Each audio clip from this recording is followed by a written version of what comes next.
Oh.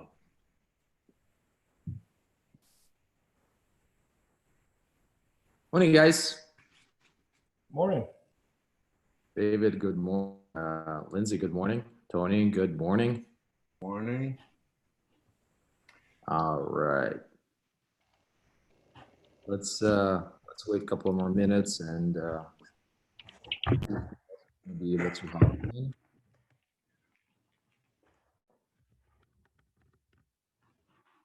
Just a sec.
Okay. All right. Let's get started, guys. All right. Good morning, Adrian. Carmen, good morning. How are you? Good morning. All right, guys. I'm doing good. Good morning. Lindsay, what's going on? What's on your mind? How things going with your buyer and their offers? Good. We're still facing some challenges. Called on a few temporary off the market and haven't gotten anywhere. They ended up going pending, so still trying to tackle that. And yeah, so hopefully this weekend will bring us some luck. Okay. All right. Anything in particular that you need help with when it comes to the offer, inventory? Tell me a little bit more about in what price range your buyer's looking to buy. 250 max, Mesa or Apache Junction. She's really not picky, just has to be a 3-bedroom. Could be a townhome or, single family home. Yeah, I'm just researching some different ways that we can, maybe get into FSBO or expired listing. Mm-hmm. And then I just requested access to Mojo yesterday. So I'm going to check that out today. See what I can do. Yeah. So Mojo is going to give you access to for sale by owner data for the entire county. Okay. It also will give you the ability to get homeowners information for specific areas around town. Oh, awesome. Okay. Based on a zip code or a radius. Now, again, that information is probably going to be about 50% accurate in terms of the phone numbers. Right. Again, it's something than nothing.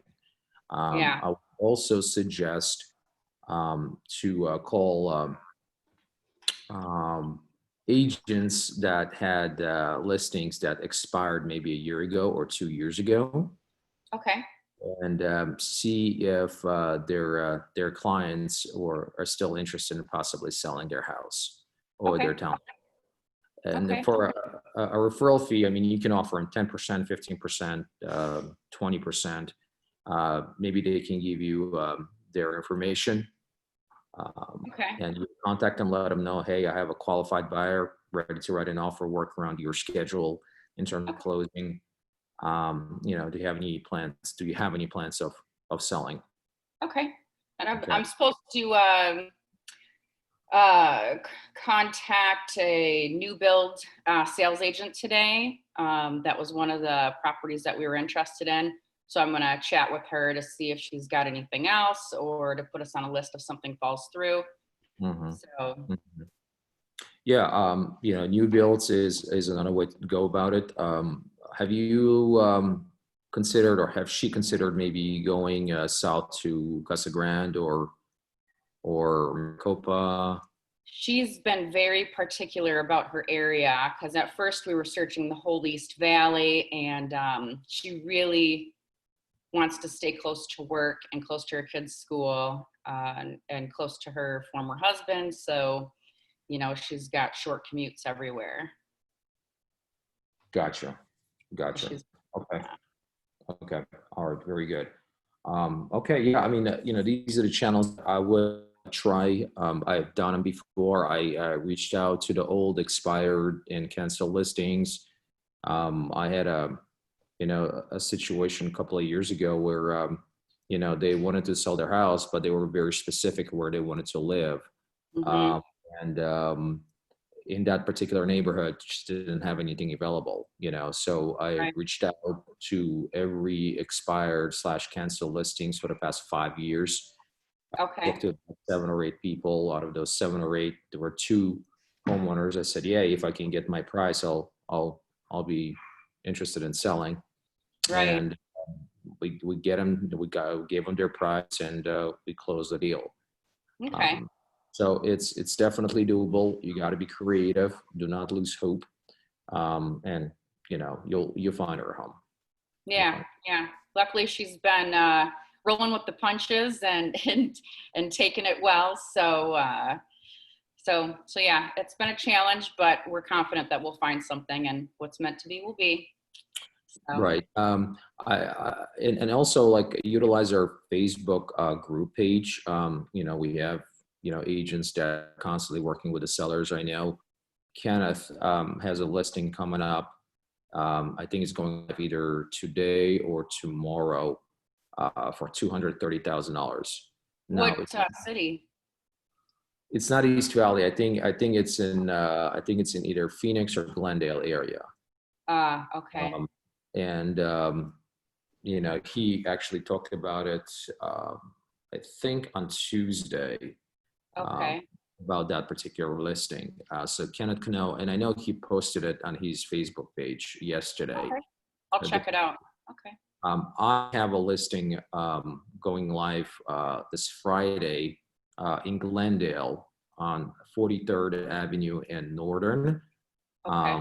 It's about 1,700 square feet, 17 close to 1,800 square feet, 3 bedrooms, 2 bath, really nicely done inside, with a pool in the back, no HOA for 275. Wow. Okay. 275. Okay. So if you do have, I may have another client that would be interested in that. We're working on credit repair right now. So I've got to check in with them to see where we're at. Yeah. So, but yeah, just, post it on our Facebook group. There are a couple Okay. other groups, I think, Oh, out there okay. on Facebook that I think one of them is pre-MLS. And again, with the new rules from MLS, obviously it makes it very difficult to promote coming soon listings unless you're putting Right. it in the market in the next 24 hours, but Right. I know you'll be able to find something, and let us know if you need anything. Let me know if you need anything. Okay. Okay. Thank you. Cool. Awesome. All right. Great. Good morning, Adrian. What's on your mind, buddy? What's really cool, Alan, is I reached out to a FISBO this morning after the call yesterday. And so I actually woke up, I saw a Facebook posting for a house that just hit this morning, hit the market this morning. And so I called her, thinking about all the stuff you had said yesterday. And I had a good conversation, and So she asked for my contact information, and that's where we're at. So she's going to need to go through the early phases of experiencing a little pain, and then we'll see. So it That's worked. awesome. I mean, that's great, right? Because what you did is you attended a class yesterday, and you're already taking action. Yeah. So I was the first call. I could tell, like, I said, I'm calling about your house, and she's like, oh. So I was really literally the first call of millions she's probably going to get today. But Right. Here's what I would suggest you do, right? Because she will get a lot of calls. Okay, your number one objective when it comes to buy owners is you want to get in front of them, like physically in front of them. Okay, nothing replaces, face to face, belly to belly, if you will, interaction, right? So what I would do is I say, hey, you know what? I know you just put it on the market and you're trying to sell this on your own. I get that. Is it okay for me to swing by tomorrow and take a look at it, or even today? I work with a couple of buyers that may be interested in the property. As you probably know, it's a seller's market out there. There's a lack of inventory. I'm just kind of doing my research, my homework to see if it's going to be a good fit for one of my buyers. right. Then Okay. try to get in, continue to develop that rapport with her, ask her more probing questions. So like, hey, why are you selling? What is your time frame? You're trying to do this on your own. Is it because you want to save some money on a commission, or because you don't want to work with an agent? What is the reason? Right. So, and then offer something of value. For instance, if she says, well, I'm going to try to do this on my own. Give me a week or so. Great. You got her something of a value, something tangible, something that she can actually review it, read it. Our title company, first title that we work with, our agents would for sale by owner home sale. And it has all of your information. It has information, and then also the samples of the purchase contract and all other forms that with the transaction. And leave that with the for sale by owner for two reasons. Number one, it's a value proposition. Like, hey, I'm not just leaving a business card, I'm leaving an actual binder with all the to sell your home. But the second thing is, when she puts that there with your information table or her office correction table, it's there. And every time there's a challenge, every time she gets a call from a investor or a buyer who's offering her lease to purchase option, or a bunch of agents that are trying to close her right there on the phone, she's look at you and she's gonna say, you know what, maybe I should call Adrian, right? Right. So Okay. I would two things. I would definitely have that conversation with she's your team lead, and see if she can connect you with First Arizona Title. I believe Virginia uses First Arizona Title as well. Yeah, she does. She does. So Lindsay is the sales rep there. She can help you out with the marketing. All right. Okay. Great. I just met with her, so that'll be easy. Awesome. And then I would also, if I were you, I would set up a time to go out there and check out this, whether it's today or tomorrow. Okay. Those are good next steps.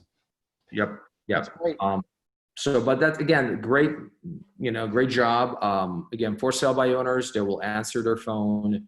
Most of them will have a conversation with you. Most of them are selling their house, right? And you just have to, have that meeting with them, offer your proposal, offer your plan, and get their business. Yep. That's the goal. Okay. So. Okay. Good work. Anything else, Adrian? Everything else I'm doing, still getting set up, and I'm getting closer. So I got a website coming next week, and the Facebook I've already started. So I'm up to like almost 300 friends there. So I'm on the right track. I feel pretty good. Well, that's awesome. That's awesome. You know, all of those things will obviously align. You know, but nothing really places what you're doing, which is reaching out to the buyers, reaching out to the sellers, and letting them you're there to help them. Yep. You know, so I know you're holding an open house, I think yesterday, right? Or Yeah. yeah. Yeah, I did that yesterday. How did it go? I got one group in my 4 hours, and I mean it was interesting just kind of watching because the lady walked. It was a couple with a mother there, and the lady first walked in and was totally unimpressed. She hated the floor, and it's like an old Sautil type floor. And then she walked around the house, and by the time you know, she had come back, she had a totally different outlook because the house has a lot of really good natural light, and that impressed her. So the husband looked at the house and felt it needed a lot of remodeling, so the price was too high for him. But I don't know, for the one group I got, I was happy. So unfortunately, they were actually, I was talking to him and he was another FSBO, but then he said, I just hired a realtor, and you know, he had just given up. So it was close. Awesome. Awesome. Well, listen, again, the key thing is, right, with open houses, not every open house will generate a good solid lead. Yeah. When I was holding open houses, my goal every week to hold, sometimes I held 4, sometimes one, right? But my goal is to get one solid lead a week. One solid. If I can get one solid lead a week, it gives me about 4 good leads a month. Yep. Out of those 4, I know I'm going to be able to close 1, maybe possibly even 2. Okay, so you have to keep that in mind. Not every time you're going to have lots of people in a door. Not every time you're going to have people that are going to be, you know, available, unless you know they don't have an age or anything like that. You know, the reality of the matter is, you know, as long as you're doing what you know what you have to do, which is get in front of buyers and sellers through open houses, and then for sell by owners. And then, you know, I know Virginia is going to start generating online buyer leads for you, and that's another way of generating business. And then, of course, don't forget your SOI, the people that you know in your network. Yeah, so there's a good chance you're going to have a couple of deals in escrow next 90 days. Yeah. Berenice, she showed me what she was doing, which they're called pop buys. So I'm headed toward that for my SOI, is I'm going to do pop buys. And so I'm like ordering pens. Pens are really good, I think, to try to get them distributed all over the place. Yep, exactly. Yeah, I mean, pop buys, I love pop buys. You know, listen, whatever works, right? Whatever works, whatever you feel comfortable, you know, and take action. Yeah, I'm in total experimental mode here. So yeah. All right. Awesome. Well, thanks so much, Adrian. I appreciate that. Carmen, good morning. What's going on? How's everything? What's in your mind? Good morning. I'm trying to figure out what I want to do as far as lead gen for Facebook Marketplace. So I have I think I have a unique niche with a investor friend that I have that does lease purchases just for that buyer that needs the extra year of employment, credit repair, but it would allow them to lock in the price and stay in the home that they would, you know, be purchasing. And I think it would eliminate a lot of the price gouging of houses right now. with all these offers that are like, it's just a little frustrating to have buyers right now, and really just things are really out of our control. I mean, we can submit their highest and best. Unfortunately, sometimes we have buyers that's not good enough right now for our market. And I have been listening about looking at expireds and looking at temporarily off market houses for my buyers. Unfortunately, it's just not coming around right now. I'm sure it'll happen, but I want to see if I can tag into that niche a little bit and see, what I can produce. I just don't know. I want to talk to Tristan later to see what the best avenue for the marketplace is, because I know we can do Google Forms, have them fill out a little bit of information, and see how that goes. So that's what I'll be working on. Okay. All right. Are there a lot of lease to purchase options available for those type of clients? Are there sellers that are willing to do lease to purchase options? Are they what? I'm sorry, you were breaking out. I said, are there a lot of lease to purchase options available, inventory standpoint? So I have an investor that holds quite a few, but obviously the turnaround rate on those are very fast. So it's kind of like having some buyers ready and then just constantly getting the list from him and then just going, because none of these properties are going on the market. Like, that's how fast they're gone. So at any given time, he holds maybe about 30 or 40 that have the option for the lease purchase. I've known him for, I want to say maybe 15 years now. Wow. And he's helped a few of my clients already. I just haven't really marketed that. Does that make sense? Yeah. And I think right now, people might be in that boat where they have to rent. But what better way to, you're renting obviously for the year, right? I mean, it's still a lease purchase. You're still renting, but the benefit is that you're locking in that price. And you're already living in the home that you're going to buy. So in the meantime, we get them in touch with the lender that's doing credit repair, or we're waiting on the employment, another year of taxes. People are in difficult situations sometimes. So any which way that we can be of value right now with the market, I think is where I want to start hitting, because I think that I have that. I'm able to help them with that part of it, but I never tap really into that unless I get a buyer that meets the criteria, and then I send them that way, but I've never marketed for that type of buyer right now. So this investor, he actually holds inventory? He owns it? He does. Oh, gotcha. He does. At any given time, he's holding about 200 properties, and he does rentals and lease purchases. Yes. Okay. All right. So, I mean, you got a niche. That's yes. That can be a pretty big niche right there. Yeah. Social media, Facebook ads, lead ad forms, definitely. You're going to get a lot of leads. Get more leads than the actual inventory you're going to have available, to be honest with you. Probably, but then I can pick and choose, right?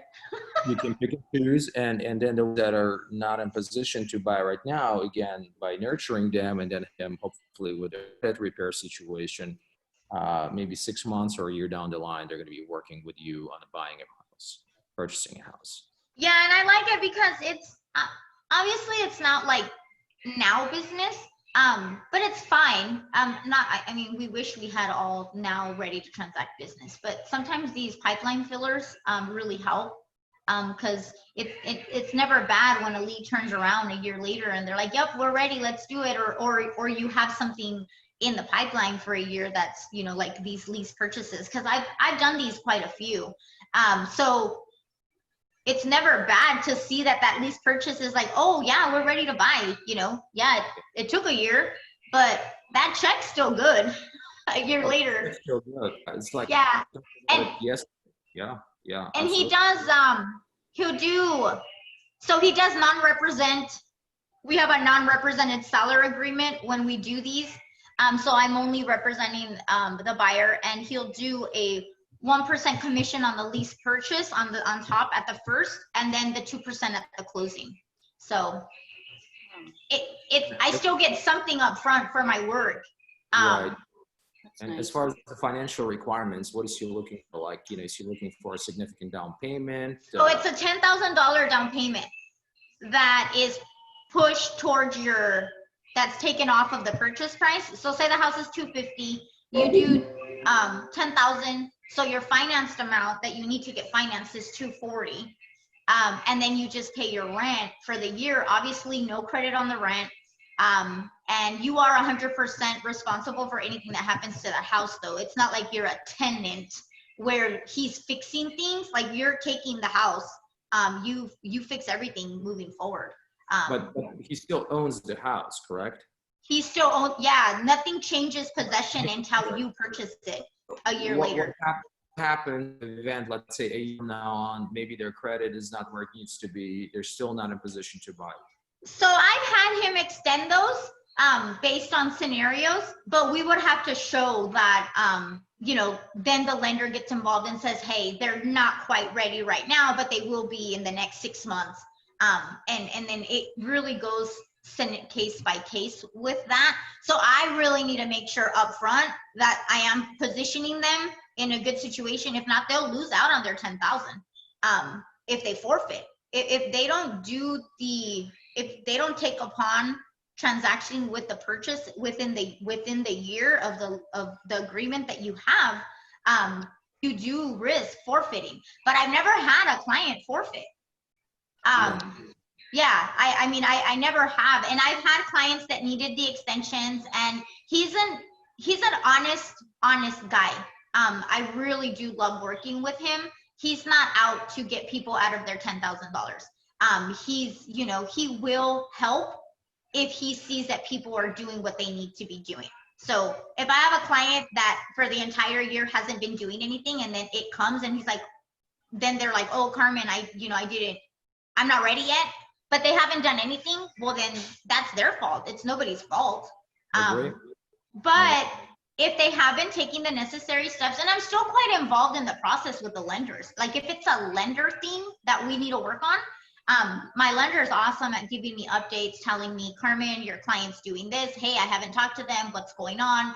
And then I go back and I refresh their memory and saying, hey guys, we have $10,000 on the line here. Like, I can only help you to a certain extent, but what are we doing? But again, I've never had anyone forfeit their $10,000, and I'm knocking on wood, because I probably would have a very upset buyer at that point. Right. So now with Tristan, we just have to scale that. We're just going to scale that to the point where you're going to be getting a bunch of leads. Well, and that's what I want the Google form, because I want to make sure that they have the down payment money, that I'm not getting someone that's just basically looking for a rental and doesn't have any cash on hand. Like, I need to make sure that they have the down payment, and they're not sending me on a wild goose chase. And I need them to talk to my lender in order for that to even be an option. I need to make sure that everything is in the position for them to be set up the right way from the beginning. Okay, awesome. All right, you got a plan in place. Yeah. All right. Guys, before we go, good morning, Lorena. Marcelo, good morning. Any questions for our data broker, David, and also our loan officer, Tony? Any questions for guys? Contract questions, compliance, mortgage questions? Any incentives for using our lender? Tony, do we have any incentives to offer for using you and your expertise? How can I sell you? How can you sell me? I mean, there aren't any, and what do you mean by incentives? There's no, other than the fact that I've been doing it for 17 years. And in fact, I'm very familiar with what Carmen was discussing with the lease contracts. In fact, if it's a recorded contract, it becomes a land contract, and it can be a refinance for the buyer down the road versus a purchase, which means that they can gain the, excuse me, the equity that they've gained can be used as the down payment, essentially, plus that $10,000. So as long as it's recorded, there's certain rules. I was just refreshing my mind while she was talking. I looked it up really quick.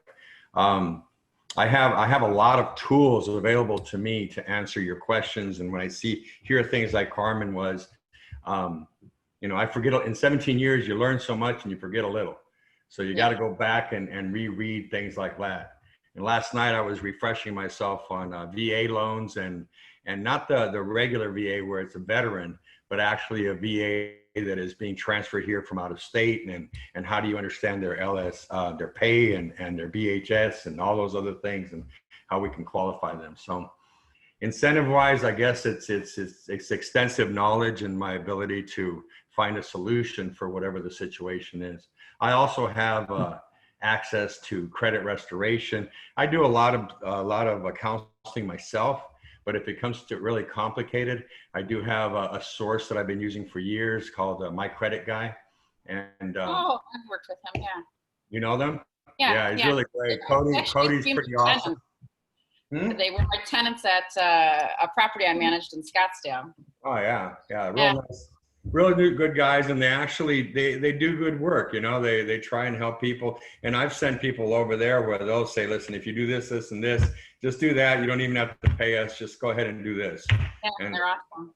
But if it's really complicated, you need that kind of a source that can go after those creditors.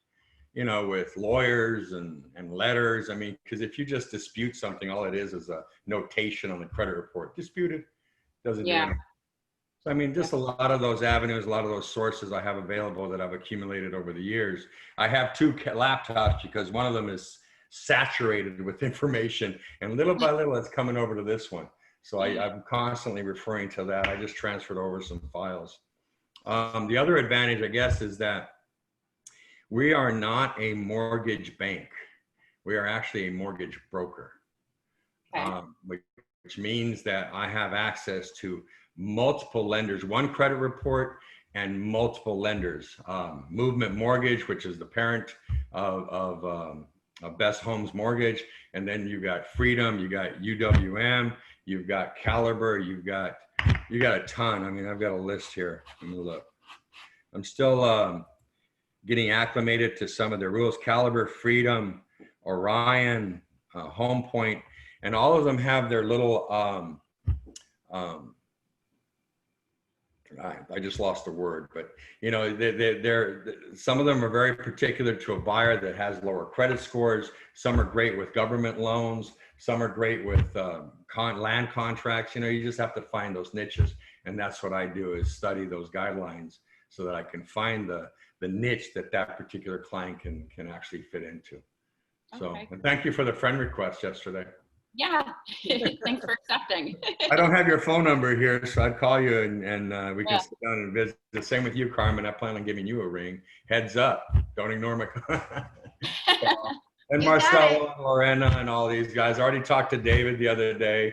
Adrian, I'll be giving you a call. And just kind of sitting down and looking at what marketing materials are available through Best Home Mortgages, as well as other tools that I have available that you guys can use. Awesome. Something that I do a lot is, you push the button, now I don't stop talking. Alan is like, geez, Tony, shut the hell up. No. Tony's actually going to be a teaching class next week on Wednesday, from 10 to 11 on VA mortgages. So it's going to be today VA deals for real estate agents, correct? Something along those lines. It's a class that I have that I keep updating over the years. It's VA loans for real estate agents, and it kind of goes, it's actually a myth buster class. It goes through all the different myths that people think about VA, and I go through each one of those little myths and go through it. For example, there's no loan limits anymore. So all right, awesome, Tony. Thank you so much, David. Anything for sir before we go? Nope, just welcome to those of you who are new. Please check out my weekly broker tips emails that typically come out on Thursdays. Those who are doing that are finding out that they're getting fewer docs rejected. So saves all of us time, and I hope they're helpful. If there's anything you guys ever want me to address, just shoot me an email, a text, or whatever. And of course, I'm available anytime to help you guys out on anything you need. So that's all. All right. Awesome. All right, guys. Well, thank you so much for attending. Appreciate all of you. Let's have a full day and continue having a productive week. Okay. Awesome. Have a great one. Thank you. Bye, guys. Take care.